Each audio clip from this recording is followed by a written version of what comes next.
শাইতানির বিসমিল্লাহির রহমানির রহিম। উলিপুর প্রথম শ্রেণীর পৌরসভা ট্রাফিক দিন আর চলবে কতদিন? আসসালামু আলাইকুম ওয়া রাহমাতুল্লাহি ওয়া বারাকাতুহু। প্রিয় দর্শক, আমি আপনাদের দেখাচ্ছি আগস্ট মাসের 4 তারিখ থেকে এ পর্যন্ত উলিপুর পৌরসভার একটা ব্যস্ততম শহরে কোনো ট্রাফিক নেই। এলোমেলোভাবে যত্রপত্র গাড়ি চলাচল করছে। এভাবে আর কতদিন? 5 তারিখের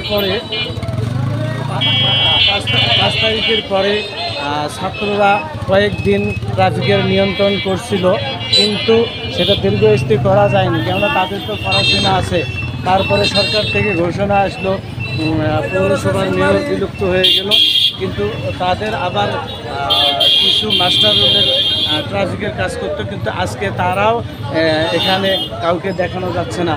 কাজেই কবে, প্রশাসনের দৃষ্টি আকর্ষণ করছি, কবে থেকে এই ট্রাফিক আসবে এবং শহরকে শৃঙ্খলাতায় ফিরিয়ে নিয়ে আসবে, এটা জনগণ জানতে চায়। আর এভাবে একটা ব্যস্ততম শহর চলা কি সম্ভব? আজ শুক্রবার, তাতেই যত গাড়ির ভিড়। এই দেখেন দর্শক, আপনাদের দেখাচ্ছি এই ট্রাফিক, এই যে আমরা দেখাচ্ছি যে এভাবে যে আপনি দাঁড়িয়ে আছেন ট্রাফিক ছাড়া, এই যে এলোমেলো অবস্থায়, কি বলবেন? এখানে ট্রাফিকের দরকার কি?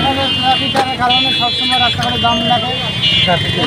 ট্রাফিকের খুব দ্রুত দরকার, না হলে সব মিলে জনসাধারণের চলাফেরা খুব দুর্বিষহ হয়ে পড়ছে। এই ট্রাফিক ছাড়া যে চলছে, আপনারা এখন দাঁড়িয়ে আছেন, তাতে কি অবস্থা? জনগণের কি অবস্থা?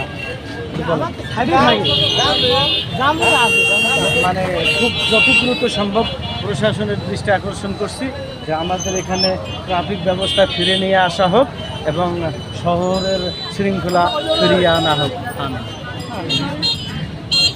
ঠিক আছে।